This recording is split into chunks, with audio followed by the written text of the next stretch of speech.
प्रिय भाई और बहनों, आज का शुभ संदेश के लिए आप सभी को हम स्वागत करते हैं। दुनिया की बात पर तो मन ना कभी लगाना, दुनिया की बात पर तो मन ना कभी लगाना, मन को तू साफ कर ले, वरना तेरा नाश होगा। मन को तू साफ कर ले, वरना तेरा नाश होगा।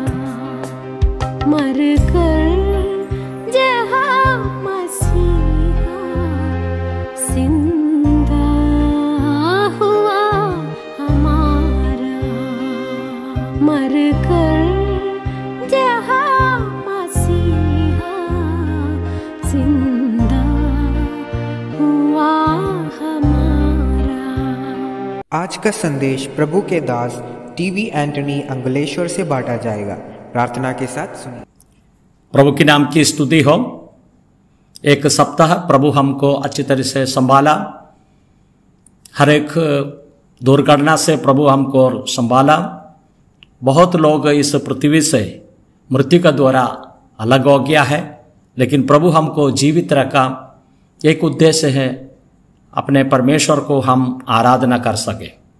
आज का मनन के लिए पहले कुरिन्थियों का पत्रिका 13 अध्याय की कलम 4 पढ़ने के लिए चाहता हूँ। 1 Corinthians chapter 13 verse 4।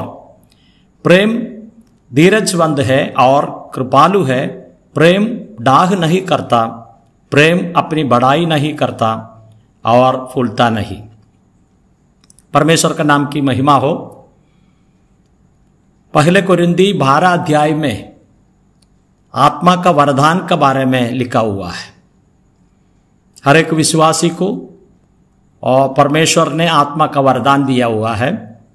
कुछ लोगों को 1 और कुछ लोगों को 2, 3, 4 प्रकार की बहुत कुछ वरदान दिया हुए लोग हैं। जैसे कुरिन्थियों में वरदान में वो बिल्कुल कमी नहीं है, लेकिन वो लोगों के अंदर प्रेम नहीं है, इसलिए लोगों में डाह झगड़ा सब होते थे।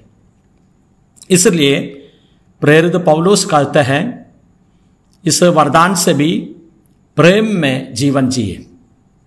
इसलिए इस पहले कुरिन्थी 13 अध्याय की शुरुआत में हम दे सकते हैं, प्रेम का एक मार्ग रूप में तैयार किया है।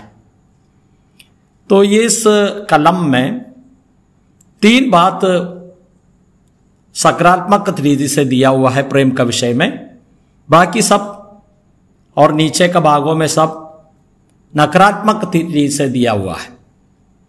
तो ये 3 बातें हम देखते हैं। शुरुआत में प्रेम, धीरजवंत, कृपालु, ये तीनों बातों को हम देखते हैं। ये तीनों बातें एक मनुष्य में आज देख नहीं सकते, पूर्ण रीति से, संपूर्ण रीति से देख नहीं सकता है, ऐसा कोई भी नहीं मिलेगा। लेकिन उसका संपूर्णता प्रभु यीशु मसीह में हम दे सकते हैं। प्रेम का एक मूर्ति भाव रूप प्रभु यीशु मसीह में है। उसमें प्रेम और धीरजवंत और कृपालु है। और बात में हम देखते हैं कि नकारात्मक बातों को देखते हैं। और प्रेम डाह नहीं करता, प्रेम अपनी बढ़ाई नहीं करता और फूलता नहीं। नीचे के आयतों में इसका नकारात्मक बातों को हम दे सकते हैं। इसलिए प्रभु में ये 3 बात हम देखते हैं।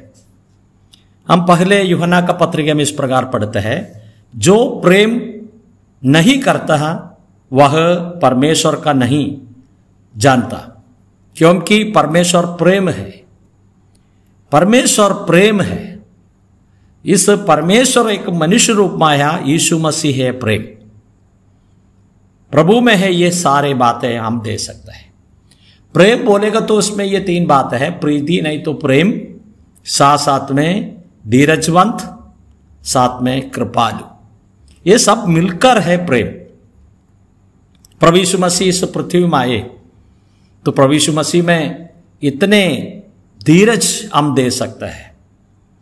प्रभु यीशु मसीह उसका जन्म से लेकर उसका मृत्यु तक उसका जीवन में जितने धीरज हम दे सकते हैं, विशेष तरह से प्रभु यीशु मसीह का मृत्यु का समय में, प्रभु यीशु मसीह का जो आने से पहले, सदियों का पहले यशायाह की किताब में लिखा हुआ है यीशु मसीह किस प्रकार धीरज रखने वाला है, सहनशीलता है, सहन करने की बातें क्यों लिखा हुआ है।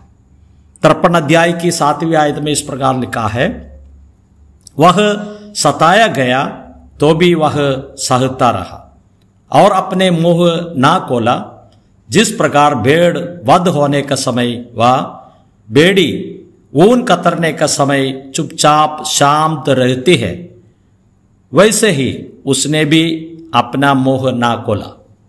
प्रभु यीशु मसीह इस जगत में था, जो मृत्यु का समय आ गया,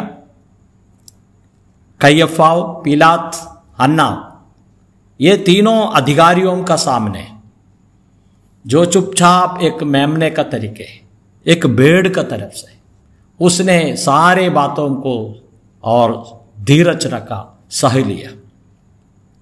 लेकिन कुछ जगहों में प्रभु और अच्छी तरह से और बताया भी है। किन बातों में है, हम देखते हैं कि परमेश्वर पिता का ऊपर ये लोग उंगली उठाते समय पर प्रभु यीशु मसीह छोड़ा नहीं, लेकिन प्रभु यीशु मसीह के बारे में वो संपूर्ण मनुष्य होकर ये सारी बातें उसने सह लिया। प्रभु को कितने कितने बातें ये लोगों ने किया है और मारपीट किया, किल्लों में उसको ठंगा किया और इतने ढट्टा मस्करी किया और कोड़े से मार खाया, और जितने बातें हैं वो सभी बात प्रभु यीशु मसीह सहता रहा। एक भेड़ का जैसे, जो वध होने वाली एक बेड़ी के समान प्रभु यीशु मसीह ये सारे बातों को सह लिया। हम इस प्रकार पढ़ते हैं मत्ती का सुसमाचार में, परंतु उसने उसको एक बात का भी उत्तर नहीं दिया, यहां तक कि हाकिम को बड़ा आश्चर्य हुआ। प्रभु यीशु मसीह का इस धीरज को देकर हाकिम है उसको बहुत आश्चर्य लगा। वो चुपचाप और ऐसे खड़ा हुआ है। जो प्रभु यीशु मसीह को इतना सताया है, उसमें प्रभु का धीरज को हम दे सकते हैं। प्रभु को जो मारपीट करने वाला लोग, सताने वाले लोगों के लिए प्रभु यीशु मसीह ने प्रार्थना किया। हम इस प्रकार पढ़ते हैं, तब यीशु ने कहा, हे पिता, इन्हें क्षमा कर, क्योंकि ये जानता नहीं कि क्या कर रहा है। और उन्होंने चिट्ठियां डालकर उसके कपड़े फाड़ लिया। प्रभु यीशु मसीह ने पिता से प्रार्थना किया, इन्हें क्षमा कर। ये लोग जो करते हैं वो लोगों को जानता नहीं, किसको ऊपर कर रहा है वो जानता नहीं। प्रभु कितने सहता रहा, वो अंतिम तक, मृत्यु तक उसने सहता रहा। हम पहले पत्रस की किताब 2 अध्याय की 23वीं आयत में इस प्रकार पढ़ते हैं, वह गाली सुनकर गाली नहीं देता था और दुख उठाकर किसी को भी धमकी नहीं देता, और पर अपने आप को सच्चे न्यायी के हाथ में सौंपता था।